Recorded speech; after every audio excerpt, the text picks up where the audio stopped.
પોરબંદરમાં મફત અને ફરજિયાત શિક્ષણના કાયદા હેઠળ અપાતા પ્રવેશ અંગે મહત્વની વિગતો છુપાવવામાં આવી રહી છે.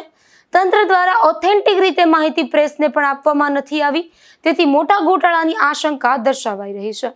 ગરીબ અને મધ્યમ વર્ગીય પરિવારના બાળકોને ખાનગી શાળાઓમાં ધોરણ 1માં 25% અનામત બેઠકો પર વિનામૂલ્યે ગુણવત્તાયુક્ત શિક્ષણ મળે તે હેતુથી રાજ્ય સરકાર દ્વારા રાઇટ ટુ એજ્યુકેશન અંતર્ગત પ્રવેશ પ્રક્રિયા હાથ ધરવામાં આવે છે.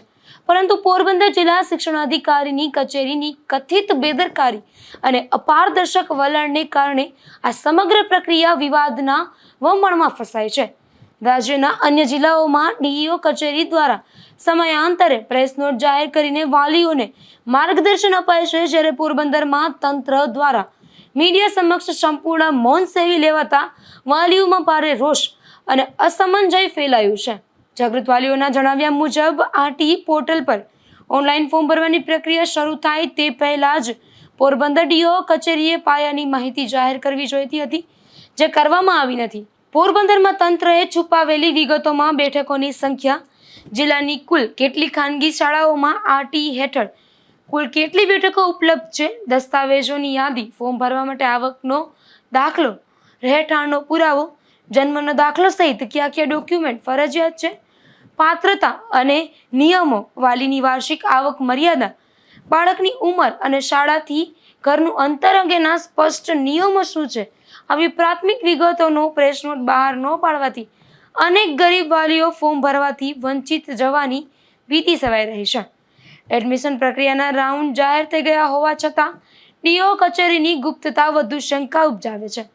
પ્રથમ રાઉન્ડ કઈ રીતે, કઈ તારીખે જાહેર થયો, કુલ કેટલી બેઠકો ફાળવાઈ અને કેટલી બેઠકો પર પ્રવેશ ફોર્મ થયા, પ્રથમ રાઉન્ડ પૂર્ણ થયા બાદ શાળાવાર કેટલી બેઠકો ખાલી રહી, બીજો અને ત્રીજો રાઉન્ડ ક્યાં જાહેર થશે, કુલ કેટલા રાઉન્ડની પ્રક્રિયા હાથ ધરાશે. આ મહિનાના અભાવે વાલીઓ પોતાના બાળકના એડમિશનનું સ્ટેટસ જાણવા માટે અસમર્થ છે. મીડિયા દ્વારા માહિતી ન મળતા વાલીઓને નાની નાની બાબતો માટે ધોમધખતા તાપમાં જિલ્લા શિક્ષણ અધિકારીની કચેરીએ ધક્કા ખાવા પડી રહ્યા છે. કચેરીએ પણ સંતોષકારક જવાબ મળતો ન હોવાથી ફરિયાદો ઉઠે છે. પોરબંદરના પીડિત વાલીઓએ એક સુરે માંગ કરી છે કે જિલ્લા શિક્ષણ તંત્ર તાત્કાલિક પોતાનું વર્ણન બદલે આરટી એડમિશનના દરેક રાઉન્ડની તારીખ, ફાળવાયેલ બેઠકો અને ખાનગી બેઠકોની શાળાવાર યાદી પ્રેસ નોટ દ્વારા મીડિયામાં જાહેર કરવામાં આવે. એડમિશન પ્રક્રિયા અંગે નિયમો, જરૂરી દસ્તાવેજો અને હેલ્પલાઇન નંબરની વિગતવાર માહિતી અખબારો દ્વારા પ્રસિદ્ધ કરવામાં આવે.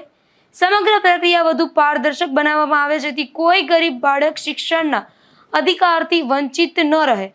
હવે જોવાનું એ રહે છે કે વાલીઓના ઉગ્ર રોષ બાદ પોરબંદર જિલ્લા શિક્ષણ તંત્ર ઊંઘમાંથી જાગે છે કે પછી તેનું રહસ્ય મૌન યથાવત રહે છે. શિક્ષણ જગત સાથે સંકળાયેલા તજજ્ઞો અને વાલીઓમાં ચર્ચા છે કે ખાલી રહેલી બેઠકોની વિગતો જાહેર ન કરીને અને પ્રક્રિયાને ગૂંચવણભરી બનાવીને ક્યાંક ખાનગી શાળાના સંચાલકોને આડકતરી રીતે લાભ કરાવવાનો પ્રયાસ તો નથી ને.